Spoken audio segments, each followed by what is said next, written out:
تسجل الفنانة شيرين عبد الوهاب في لحظاتها الأخيرة. صوت مصر التي طالما أمتعتنا بفنها وصوتها الجميل أصبحت اليوم في حالة نفسية وجسدية صعبة للغاية، وتحتاج إلى من يرعاها ويحتويها، لدرجة أنها انتقلت للعيش في بيت صديقتها الفنانة زينة لتتولى الاهتمام بها بعد أن اقتربت حالتها من مرحلة خطيرة.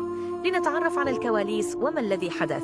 عندما كشف الدكتور أشرف زكي للإعلامي عمرو قديم عن مكان تواجد شيرين، حدثت ضجة كبيرة، لأن الجمهور كان في حاجة للاطمئنان عليها وعلى حالتها الصحية.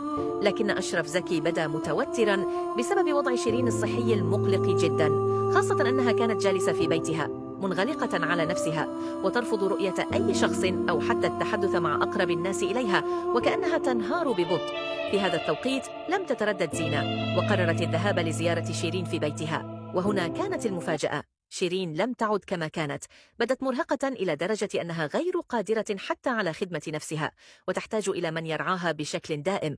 بناتها يعشن مع والدهن الملحن محمد مصطفى، وعندما رأت زينة حالة شيرين لم تتمالك دموعها، ولم تستطع تحمل رؤية صديقة عمرها بهذا الشكل المؤلم.